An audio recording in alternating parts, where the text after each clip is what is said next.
Tu te vois en vieux acteur? Quand tu vieilliras, quoi tu vas ressembler?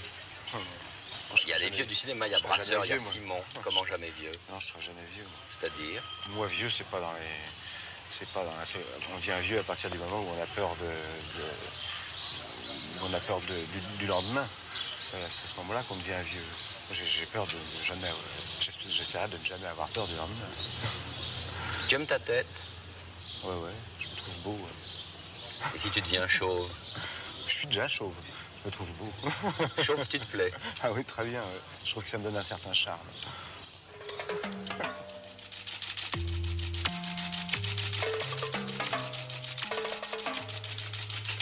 La mort de l'acteur Patrick Devers cet après-midi à Paris, il s'agirait d'un suicide. Mesdames, Messieurs, bonsoir. C'est un homme en pleine gloire, en pleine jeunesse et en pleine ascension qui a été découvert inanimé cet après-midi à son domicile à Paris. On a eu du mal à imaginer qu'il se soit vraiment suicidé, comme tout semble le prouver, et d'abord la présence d'un fusil à ses côtés. C'est son domestique qui a découvert son corps en début d'après-midi et a alerté une voisine. Chez tous ses proches, donc, la stupéfaction et une immense tristesse. Patrick Devers était en train de devenir l'un des très grands de ce métier. C'était le 16 juillet 1982, la disparition de Patrick Devers, en plein été, un lendemain d'orage, et quand l'orage s'est apaisé, je dirais que Patrick Devers l'était aussi, hélas, et quelle grande perte pour le cinéma français, parce que Patrick Devers, c'était vraiment un acteur qui ne rentrait dans aucune case, il était en train de devenir une star. Et malheureusement, ce mal-être qu'il a poursuivi toute sa vie a eu raison de lui. Alors, dans ce numéro consacré à Patrick Devers, j'ai essayé de trouver des documents qui nous parlent de lui de façon un petit peu différente, qui éclairent un peu plus la personnalité qui était la sienne. Et nous allons commencer par le début, bien sûr. Patrick Devers, c'est un enfant de la balle. Et quand je dis de la balle, pas de mauvais jeu de mots, il ne s'agit pas du tout d'une référence à son suicide. Non, c'était véritablement un enfant de la balle. Il est né dans le monde du spectacle. Sa mère était actrice, Mado Morin. On l'entendra d'ailleurs dans un témoignage assez troublant à la fin de ce numéro. Et donc, elle avait 6 enfants, 6 acteurs, les petits Morins, qui ont joué dans beaucoup de feuilletons. Alors là, on est en pleine ORTF. Moi, je suis un enfant de la télévision. Hein. Je suis né devant une télé. C'est là où j'ai appris beaucoup de choses. Et donc, Patrick Morin, puisqu'il tourne pendant presque 10 ans, des dizaines de feuilletons à la télévision. C'est vraiment une figure familière du petit écran. Et donc, je vous propose de retrouver Patrick Morin. Il a 16 ans et il est interviewé sur son métier de comédien à la télévision. Le troisième des grands petits Morins, c'est Patrick, il a 16 ans. 16 ans, oui. Le visage de Patrick nous rappelle à tous quelque chose. Où l'a-t-on vu récemment à la télévision? Oh bah il y a 2 ans, dans la déesse d'or, c'était un feuilleton pendant 13 semaines. Ah, mais oui, bien sûr, et Ouais. puis encore... Puis encore des petites choses pas trop importantes. On a passé Misère et Noblesse à la télévision. Et puis dans pas longtemps, on va décentraliser la télévision française à Bordeaux, Ah bon? dans les forêts de septembre. Ah bon, et toi tu Oui. joueras dans les forêts Oui. de septembre? Oui. Ah très bien. Mais quand je suis arrivée ici, je t'ai découvert sur des livres de classe. Oui. On n'a pas l'air de badiner avec les études dans la maison Morin. Mais pas du tout, c'est que maman veut que, parallèlement au métier de comédien, on fasse un autre métier, un vrai métier. Ah, maman veut que vous fassiez des études. Oui. Et toi tu es en seconde. Oui. Et tu passeras le bachelor l'année prochaine, Oui, espérons-le. oui, oui, oui. Comment peut-on concilier le métier de jeune acteur et d'étudiant, quoi? C'est facile? Oh oui, c'est assez facile. De toute manière, il faut avoir des répétiteurs. Oui. Et quand on loupe un cours, on le rattrape automatiquement. Ah, quand même, ça marche. Oui. Et quand Merci. tu seras grand, quelle est la profession que tu désires exercer? Opérateur. Effectivement, c'est une profession parallèle à celle de comédien. Oui. Merci. Alors, je ne vais pas vous citer tous les titres des feuilletons dans lesquels Patrick Morin a tourné, l'abonné de la ligne U, la déesse d'or, Vive la vie, mais c'est en 1967, il a 22 ans, qu'il tourne un feuilleton qui va le rendre vraiment célèbre, qui s'appelle Jean de la Tour Miracle, et je vous propose justement d'en regarder un extrait. C'est un caméléon qui passe suivant les saisons de la politique par toutes les couleurs de l'arc-en-ciel. Ni ami, ni ennemi, tout ami. Mais rien n'égale les vertus de Mademoiselle de Castillac. Les catholiques le prennent pour un huguenot, les huguenots pour un espion, et tous les honnêtes gens pour un bandit. Mon Dieu, mon père, je n'ai pas la moindre intention d'épouser le père, mais seulement la fille. Jean de la Tour Miracle.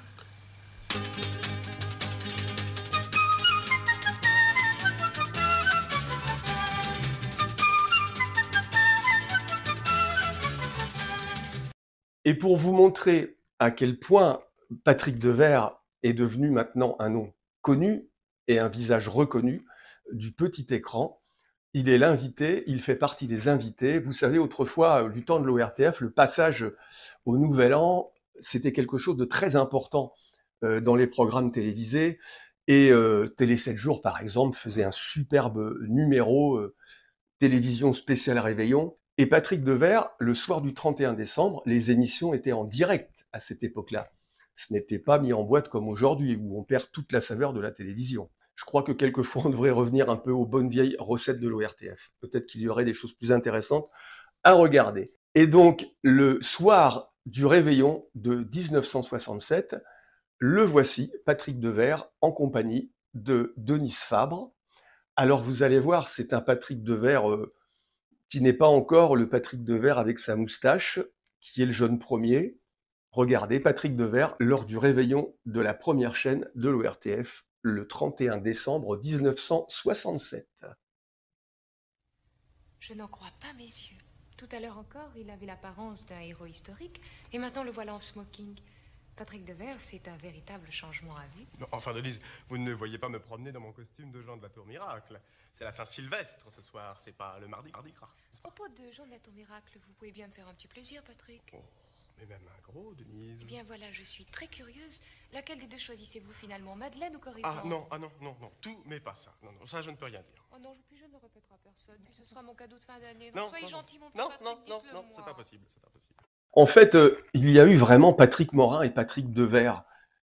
Sa carrière est vraiment très longue. Il commence très jeune à se retrouver devant les caméras, mais en même temps, ce n'est pas vraiment ce qui lui plaît. Et là, je vous propose, vous savez, souvent, je vous dis, au lieu de vous raconter la carrière d'un acteur, c'est toujours mieux quand il la raconte lui-même, et en plus avec sincérité, parce que vous allez voir dans les interviews que j'ai trouvées et qui vont suivre, ce qui m'a frappé, c'est vraiment, je parlais dans la bande-annonce de modernité, mais en disant que pour moi, la modernité, c'était quelque chose qui traverse le temps. Ce n'est pas quelque chose qui est marqué dans une époque, mais au contraire qui correspond à toutes les époques. Et vous allez voir dans cette interview qu'il donne à la radio-télévision suisse, il parle aussi de façon pas irrévérencieuse, mais il parle vrai. Il n'est pas là pour faire un numéro. D'ailleurs, Patrick Devers n'était jamais là pour faire un numéro. Il était lui-même, et je crois que c'est une des grandes raisons pour lesquelles Patrick Devers parle encore aujourd'hui aux Français et aux spectateurs du monde entier. C'était quelqu'un d'extrêmement sincère.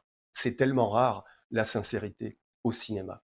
Donc retrouvez Patrick Devers qui nous parle des débuts de sa carrière et on se retrouve juste après. 26 janvier 1947, Patrick Devers, date de naissance, Saint-Brieuc, breton. Pure race. Alors ça implique beaucoup de choses dans le caractère, non? Quoi? Si j'en crois la légende. Si j'en crois la légende, du caractère, un caractère fort, trempé, persévérant, entêté, non? Ouais, je crois qu'il y a des cons partout, même en Bretagne. J'avais horreur d'être acteur quand j'étais enfant. Donc ça passait pas du tout, j'étais très mauvais. J'étais pas bien, j'étais pas doué. Et même j'avais décidé de ne pas faire ce métier-là. J'ai fini par le faire parce que c'est la seule chose que je savais faire. Mais si j'avais réussi des études ou quelque chose, j'aurais sûrement tenté de faire autre chose. J'ai toujours été dans ce milieu-là, alors c'est pas un choix que j'ai fait. Oui, mais c'est la première fois au Café de la Gare que j'ai entendu des gens rire à ce que je faisais. C'est la première fois, j'ai eu un trou terrible, j'ai complètement oublié mon texte. J'avais jamais fait ça, j'avais toujours joué des jeunes premiers trous-ducs. J'avais une gueule à faire les jeunes premiers trous-ducs, et puis j'en restais là. Et la première fois que les gens ont ri, ça m'a fait un tel effet que j'en suis resté pétrifié. Miu Miu m'a annoncé, ça y est, j'ai vu Bertrand, il vient de me dire que c'est toi qui allais faire le film. Ah là, je me suis dit, ça y est, ma vie va changer, tout va changer. Et c'est vrai, ma vie a complètement changé à partir de ce moment-là. Je savais qu'un film comme ça allait fonctionner. Je savais qu'à partir de ce jour-là, je ferais ce dont tous les acteurs rêvent, c'est-à-dire faire du cinéma. Dans cette interview, Patrick Devers nous emmène à peu près jusqu'au début des Valseuses. Et donc, je vais reprendre la parole pour vous présenter des documents qui vont illustrer cette période. Et bien sûr, c'est la période du Café de la Gare, qui a vraiment été un moment très important dans sa carrière. Il vient d'en parler, vous l'avez entendu. Mais Patrick Devers a aussi cachetonné, comme on dit, et il a fait des publicités. Oh, il n'en a pas fait beaucoup, je n'en ai trouvé qu'une, et je vous propose de la regarder. Un petit apéritif et je voudrais du bacon. Voilà. Ah, des cacahuètes. Du fromage, puis des olives. Mais les noyaux, prenez plutôt des tomates. Croque-soleil, c'est le même goût, mais c'est plus léger. Je sais pas ce que dire à maman. Et donc, c'est la période du Café de la Gare. Le Café de la Gare, c'est cette période mythique qui a fait éclore tellement de talents, Coluche, Miu Miu, Patrick Devers et beaucoup d'autres. Et je vous propose de retrouver Patrick Devers nous parler de son Café de la Gare. On commence toujours un truc, c'est très mauvais parce qu'on l'a pas répété. Puis ça finit par devenir un peu meilleur. Parce que à force de le répéter devant les gens, à force de le jouer devant les gens, on finit par trouver des tas de trucs. Comme vous savez ce qui se passe dans les familles, c'est pareil, c'est comme une famille le Café de la Gare. Je veux dire, on s'engueule, ou alors on s'engueule pas, on se fait la tronche pendant un an, et puis tout d'un coup, tac, ça y est, on retravaille ensemble. C'est ce qui m'arrive. Je veux dire que de temps en temps, bah oui, je rejoue au Café de la Gare. J'y ai rejoué cet été d'ailleurs. Je me suis dit, tiens, il y a des trucs que j'avais oubliés, tiens, le public il a changé, il est plus comme il y a 2 ans. Alors moi aussi, il faut que je change. Alors c'est pour ça que maintenant, je suis sûr qu'il faut que je rejoue sur scène, il faut que je rejoue au Café de la Gare. Il faut que j'y repense au moins une fois de temps en temps, oui, ça c'est sûr. Alors bien sûr, le premier grand film de Patrick Devers, c'est Les Valseuses, le film de Bertrand Blier, qui a été vraiment une petite révolution dans le monde du cinéma. Et c'est l'apparition du duo Depardieu-Devers, Devers-Depardieu, c'est comme on veut. Mais je n'ai pas choisi de vous montrer d'extraits de ce film, tout le monde les connaît. J'ai préféré, pour un premier extrait, choisir un film qui sort 2 ans après, en 1976, et qui, à mon avis, est vraiment très emblématique du jeu d'acteur et du cinéma de Patrick Devers. Il s'agit du film de Claude Miller, que j'avais interviewé il y a très longtemps. Claude Miller, très grand réalisateur. Sa filmographie n'est pas énorme, mais c'était un orfèvre du cinéma. On pense à L'Effronté, à Garde à vue, à Mortelle randonnée. Et dans ce film, La meilleure façon de marcher, on retrouve un Patrick Devers extraordinaire, on ne peut pas dire autre chose, avec Patrick Bouchité. Et je vous propose de regarder, bon, c'est l'histoire de 2 personnages, j'allais dire, qui sont aussi ambigus l'un que l'autre. Ça se passe dans une colonie de vacances, et ça se passe mal. Et c'est un film aussi sur l'identité. Et chaque personnage sait-il vraiment qui il est? Juste avant l'extrait de ce film, vous allez entendre Patrick Devers lui-même, d'ailleurs sur le plateau vous allez reconnaître Claude Miller. Patrick Devers nous parle de ce film, de son rôle, et là encore vous allez voir sa façon de parler sur le plateau de télévision, très libre, il ne s'en laisse pas compter, il dit ce qu'il a à dire. C'est Patrick Devers. Et aussitôt après, un extrait de La meilleure façon de marcher. Méchant le bon. Ah non, c'est plus compliqué que ça, il y a du méchant et du bon dans les deux. Oui. Vraiment, c'est un film qui est très mystérieux et pour moi qui est très bizarre. On ne sait pas ce que l'un et l'autre ont dans la tête. Et on voit que le combat, on voit que la lutte, c'est ça qui est important. On ne peut pas dire moralement celui-là il est bon, celui-là il est mauvais, ou alors le film n'a pas sa portée, il ne veut rien dire. Invitez-moi à danser. C'est à moi que ce discours s'adresse. Ça m'en a tout l'air. Marc, je t'en prie. Vous êtes une beauté. D'ailleurs, vous êtes toujours belle. Salope. Une orangeade? Oui, avec un peu d'arsenic dedans. Tu danses avec mon amoureux Jézabel. Où as-tu mal?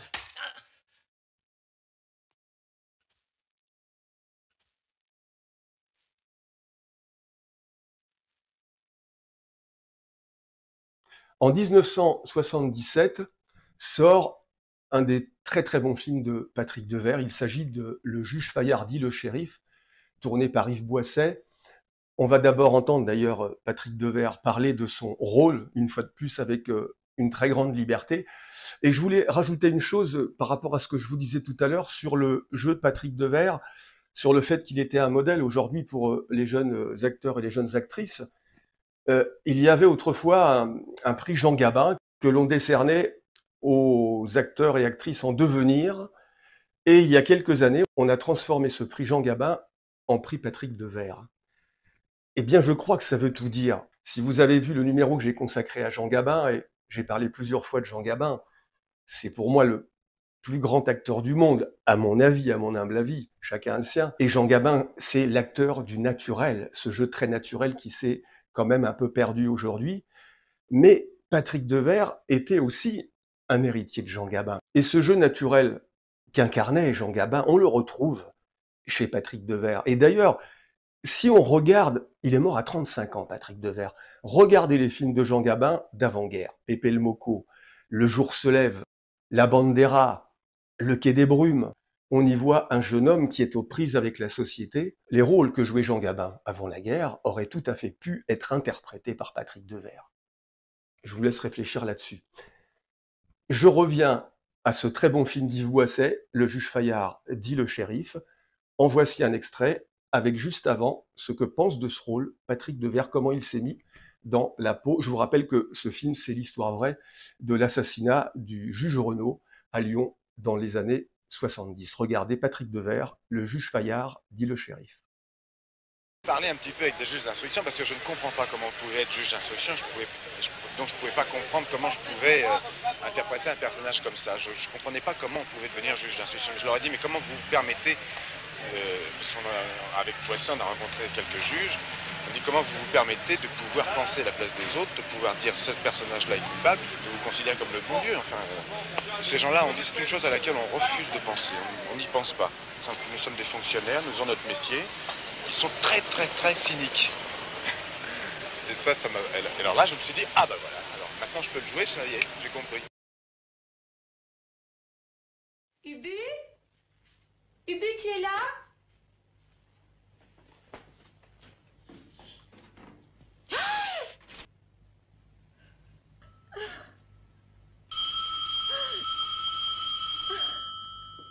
Vous avez trouvé la surprise? Dites à votre juge qu'il arrête ses conneries. Parce que nous aussi, on pourrait faire une descente tous les soirs. Juste pour faire peur aux bourgeoises. Tu vas m'attendre ici. Tu t'enfermes à double tour et tu attends que je revienne. Et vous? Vous avez votre carte?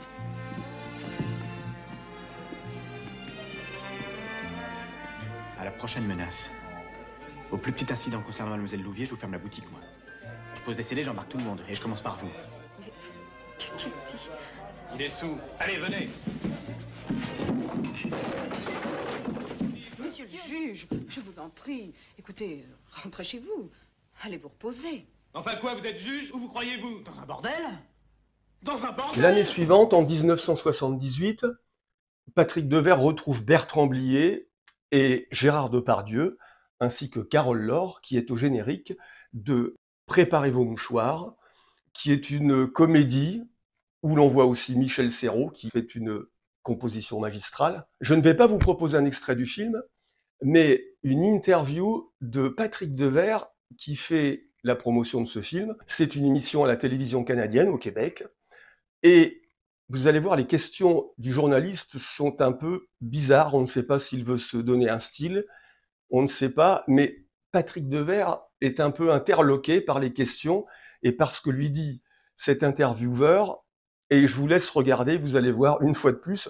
Bon, Patrick Devers reste très poli, très courtois comme il sait l'être, sauf quand il perd ses nerfs, ça lui est arrivé. Regardez donc cette interview qui a été faite lors de la sortie de Préparez vos mouchoirs. Patrick Devers, quelle santé, hein. Quelle santé vous avez, hein. Oui. Non. oui, quelle santé. Quelle carrure aussi. Et alors, je ne sais pas si vous avez conscience, quand vous jouez avec votre carrure comme ça, non? Quand vous bougez, quand... non, moi je fais exactement exactement comme je suis, je cherche pas midi à 14h. Depardieu et vous, vous avez développé dans le cinéma français une façon de jouer qui ne se pratiquait pas dans le cinéma français. De manière beaucoup plus athlétique, comme ça, d'aborder l'interprétation, non? Athlétique? Oui, oui. Oui, je crois que comme Gérard et moi, on est plus jeunes que les autres acteurs, enfin que les autres vedettes jusqu'ici. Voilà, on est des acteurs de notre génération, quoi. Alors évidemment, comme tous les gars de notre génération, on imagine les choses un peu autrement peut-être, et on joue donc autrement, on est très copains. On peut se faire des blagues, des choses inattendues, je veux dire, toujours tout le long, pendant la prise. Et on sait que la réaction sera toujours bonne. On s'amuse, quoi, on se fait des blagues.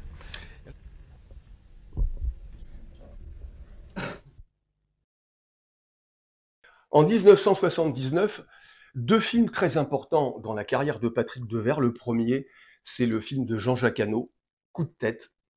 Et on va en voir un extrait parce que pour moi, c'est un de ses meilleurs films. Et juste avant, je vous propose d'écouter Jean-Jacques Hano qui revient sur le tournage de ce film parce qu'en fait, Patrick Devers a failli ne pas faire le film. Retrouvons tout de suite Jean-Jacques Hano qui nous raconte comment le film a pu se faire avec Patrick Devers, malgré les problèmes personnels dont il va nous parler. Moi, ce qui me plaisait, c'était le côté lunaire de Patrick, le côté nocturne. Ce n'est pas un secret.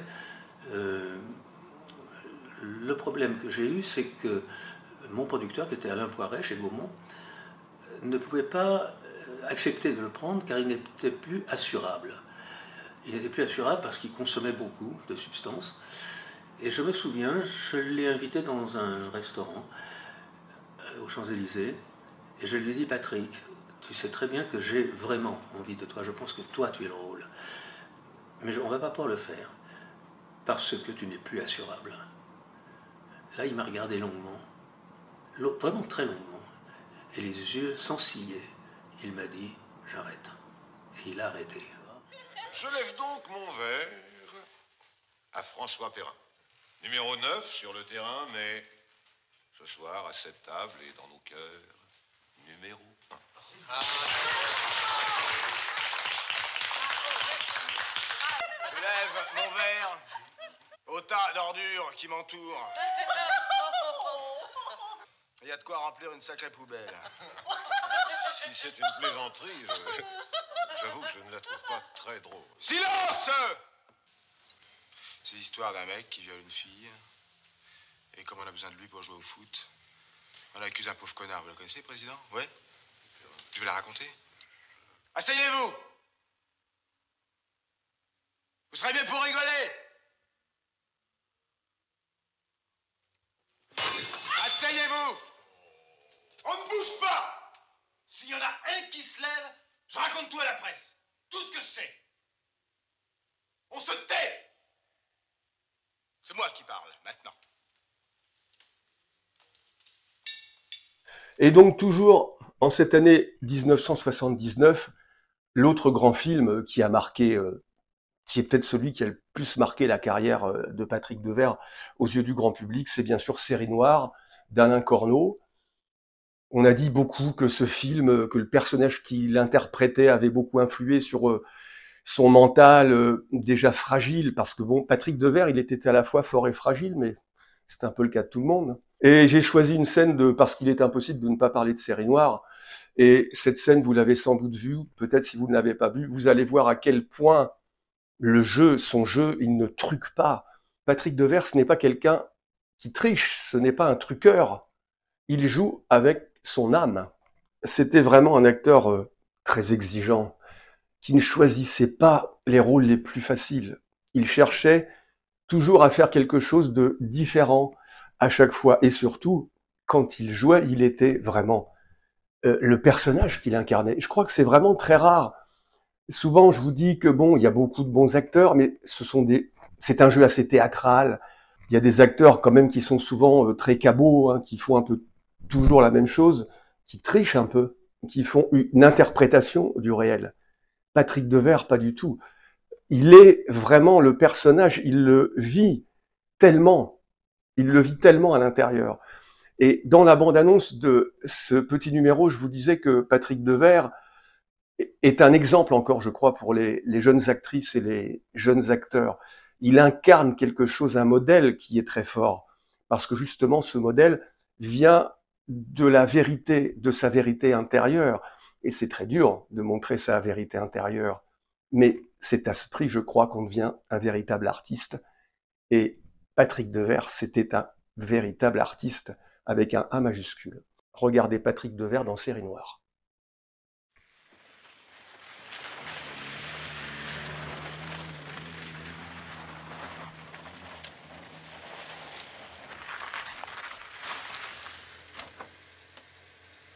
C'est ça la môme, ouais. Barre-toi, ouais.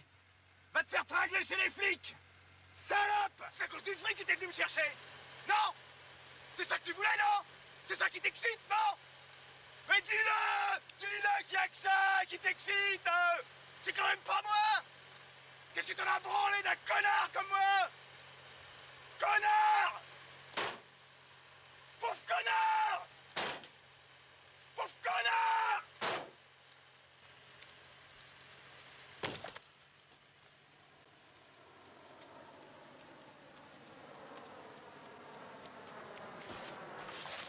Et après cet extrait, je vous propose de retrouver Patrick Devers. Le film Série Noire a été présenté au Festival de Cannes, il a fait sensation. Patrick Devers est invité sur un certain nombre de plateaux télé, notamment celui de Michel Drucker. Écoutez Patrick Devers nous parler du tournage et de la fin du tournage de Série Noire. C'est épuisant que vous avez confié. Oui, j'étais tenu par 4 personnes, je voulais absolument me défenestrer. Je m'en souviens, ça a duré un mois. Un mois, ouais. Un mois, je voulais me suicider. Vraiment? Ah, je voulais mourir. Je voulais mourir parce que j'en avais marre. J'en avais marre du métier, j'en avais marre de tout. Je pensais que jamais j'arriverais à faire un film mieux que ça. Vraiment. Et en 1980, Patrick Devers tourne Un mauvais fils, qui est un film de Claude Sautet, qui est pour moi un de ses meilleurs films. Et il y joue un personnage qui est très proche de lui. Il y est question de problèmes de drogue, d'héroïne, c'est pas la plus simple. On connaît bien sûr Claude Sautet, qui était aussi une personnalité explosive. Contrairement, quand on voit les films de Sautet, on a l'impression que tout est calme. Il a tellement filmé la bourgeoisie dans des cafés, dans le 16e arrondissement, mais la personnalité de Sautet était à l'inverse de ce qu'il filmait. Bref, on revient à Patrick Devers.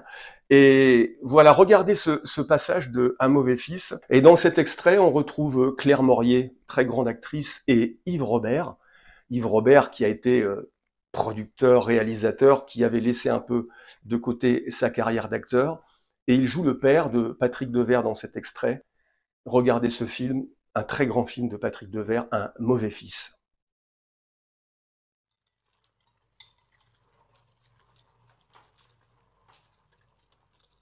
Tu sais, ton père et moi, c'est pas arrivé comme ça. Ça date pas d'hier. Ça date de quand, alors? Bien sûr, c'est les circonstances qui nous ont rapprochés. Toi, et ta mère qui perdait le goût à la vie au fil des jours. Mais j'aimais ton père bien avant. Qu'est-ce que tu cherches, là? Où tu veux en venir? Pourquoi tu m'as dit que j'étais un assassin? Que je l'avais tué parce que j'étais parti? Oui, tu étais parti. Et toi, où t'étais? Mais au nom de quoi tu me parles comme ça, toi? Qu'est-ce que tu es? Qu'est-ce qui t'a demandé de revenir?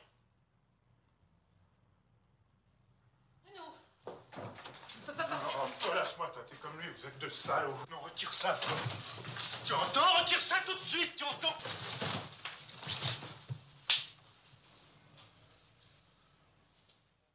Au début des années 80, Patrick Devers commence vraiment à devenir un acteur qui compte et une des grandes stars du cinéma français. En 1981, sort un film qui n'a pas été vraiment un grand succès, et pourtant c'était vraiment un film qui a été voulu par Patrick Devers, qui s'appelle Plein Sud. Et on ne va pas regarder d'extrait du film, mais je vous propose de regarder une interview qui est assez amusante. Il est invité dans une émission de Pierre Tchernia qui s'appelait Jeudi Cinéma, et il nous parle de son travail d'acteur sur ce film, et vous allez voir, c'est signé Patrick Devers. L'image du film à l'image en direct où nous sommes dans le studio, rue Cognac-Jay, et vraiment c'est un personnage qui vous ressemble très peu physiquement. Qu'est-ce que vous avez fait? Il semble avoir une démarche qui n'est pas la vôtre, vous. Ah oui, c'est vrai, oui. Parce que j'ai pris la décision dans ce film-là d'avoir les pieds plats. Alors je me suis dit, il faut que je change quelque chose, il faut que je trouve quelque chose. Alors d'habitude, je trouve toujours des tics. Il y a des films où personne ne l'a vu d'ailleurs, mais où j'ai tout le long du film, j'ai un ongle peint en bleu. Parce que je sais pas pourquoi, je trouve quelque chose là-dedans qui fait que je m'identifie à quelque chose que je ne suis pas. Et donc, à l'aube de ces années 80, je vous disais que sa carrière allait crescendo. En 1982, sort 1000 milliards de dollars. Et c'est signé par Henri Verneuil. Henri Verneuil, c'est vraiment le réalisateur de l'ancienne école, de cette qualité française qu'on a tellement critiquée. Pas moi en tout cas, c'est le moins qu'on puisse dire. Et c'est aussi la rencontre de deux mondes, parce que bon, Patrick Devers vient, lui, d'une culture très libertaire, c'est le café de la gare, c'est mai 68, hein, il a été sur les barricades, donc c'est quelqu'un qui a brisé tous les tabous, c'est le héros des valseuses. En face, le cinéma de Henri Verneuil, c'est le cinéma de papa, voire de grand-papa. Et c'est ce qui est intéressant, parce que justement, les grands acteurs ne voient que la qualité d'un film. Ils n'ont pas d'idées préconçues, ou s'ils en ont, ils vont vite s'en débarrasser. Et je vous propose pas de regarder un extrait du film, mais plutôt de voir quelques images du tournage de Patrick Devers. Il y a peu d'images où on voit Patrick Devers répéter avant de tourner, et je vous propose de regarder Henri Verneuil et Patrick Devers sur le plateau de 1000 milliards de dollars. Est-ce que Monsieur Devers est prévenu? Yes, sir, Oh, Mr. Devers himself is on the set. Yes, I do. Please, will you take my place? Yes. Vous ne seriez pas un peu communiste sur les bords? D'abord, si j'étais communiste, je ne serais pas sur les bords, comme vous dites.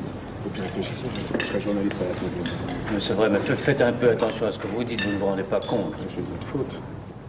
Et arrive le 16 juillet 1982, ce jour fatal où Patrick Devers va mettre fin à ses jours.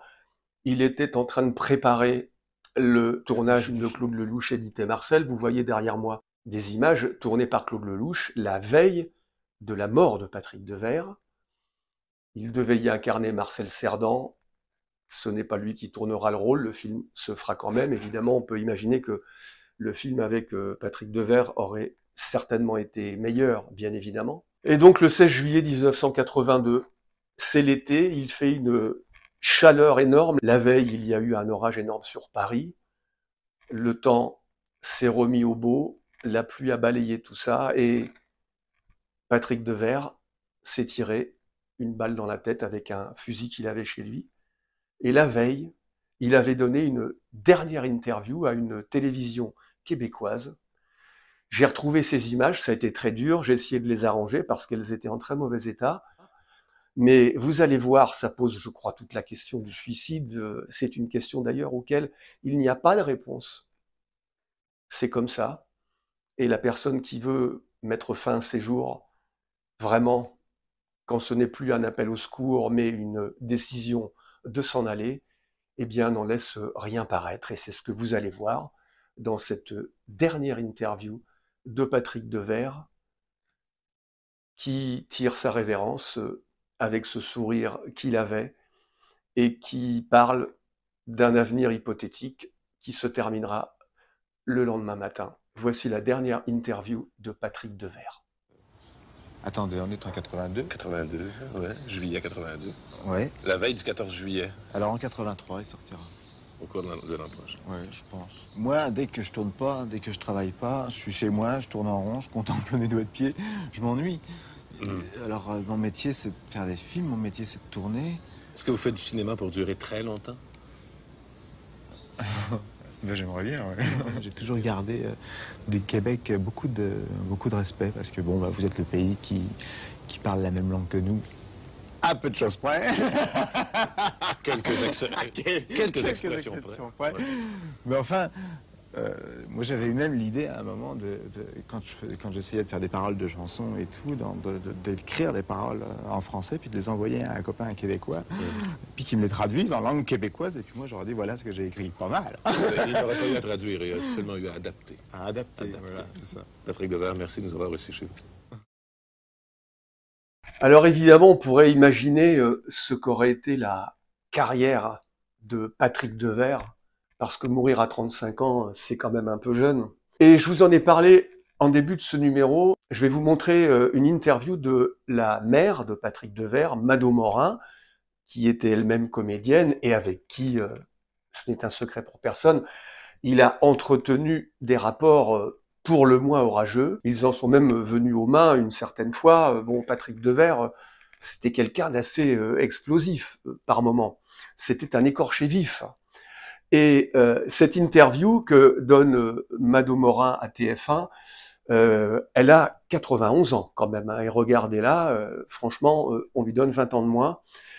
Et elle parle de son fils, c'est vraiment difficile pour elle, hein. Vous allez voir, on sent qu'il y a beaucoup de choses qu'elle voudrait dire, qu'elle ne peut pas dire. Bien sûr, le nœud de tout ça, c'est ce mensonge familial. Et bien sûr, ce mensonge familial est à l'origine du mal-être de Patrick Devers.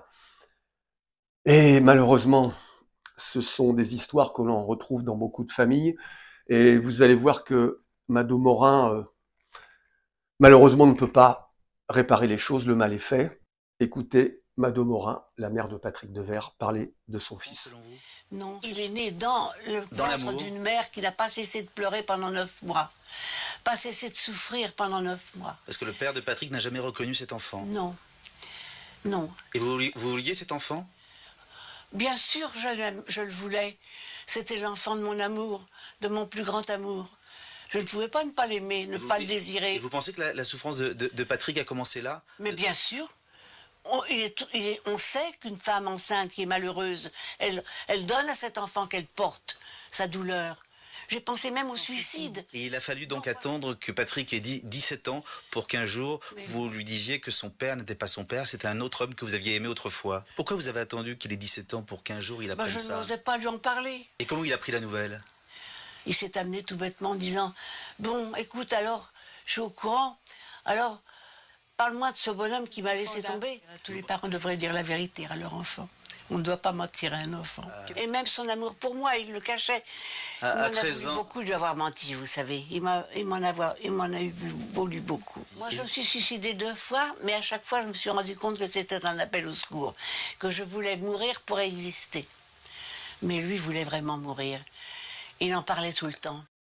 Et après sa mère, il y a quand même un personnage dont je ne vous ai pas beaucoup parlé tout au long de ce numéro, et bien évidemment, on ne peut pas parler de Patrick Devers sans parler de Gérard Depardieu. Et j'ai retrouvé un document que je trouve assez émouvant. C'est vrai que Devers, Depardieu, c'est vraiment toute une époque du cinéma français. À la fin des années 70, et ces 2 acteurs, Depardieu est devenu un monstre sacré. Et il est évident que Patrick Devers serait devenu lui aussi un monstre sacré. Mais malheureusement, le destin en a décidé autrement. Il y a une chose qui m'avait beaucoup marqué à l'époque, c'est ce qu'avait dit Gérard Depardieu. Il avait dit cette phrase « J'ai toujours senti la mort en lui ». Ça m'avait beaucoup ébranlé, cette histoire, il y a maintenant 40 ans. Et finalement, cette phrase qu'il avait dite, elle a été retranscrite dans un livre qu'a fait Gérard Depardieu, enfin avec un prête-plume. Et vous allez voir, il la cite dans le document que je vous propose. Et on y voit aussi Gérard Depardieu qui se rend sur la tombe de Patrick Devers. Et vous allez voir ce que dit Gérard Depardieu. Bon, c'est du Gérard Depardieu, mais il faut savoir aussi que les rapports entre Devers et Depardieu étaient quand même assez orageux par moments, de tempérament de feu. Et puis, Depardieu recevait des récompenses, il avait des Césars. Patrick Devers a été nommé plusieurs fois. Il n'a jamais eu de récompense. Ça aussi, ça l'a blessé. La vie de Patrick Devers, c'est une succession de blessures. Et on écoute Gérard Depardieu parler de son ami Patrick Devers. Patrick était quelqu'un de très douloureux, extrêmement joyeux, mais très douloureux. Il y avait toujours il avait toujours quelque chose derrière lui. Je t'ai toujours connu écorché vif, grand brûlé. Je te le dis maintenant sans gêne et sans en faire un drame. J'ai toujours senti la mort en toi. Si tu n'étais pas parti, c'est peut-être toi que j'aurais embrassé dans une soirée. Moi, je suis une bête. Ça m'est égal la mort ne connaît pas. Je suis la vie jusque dans sa monstruosité.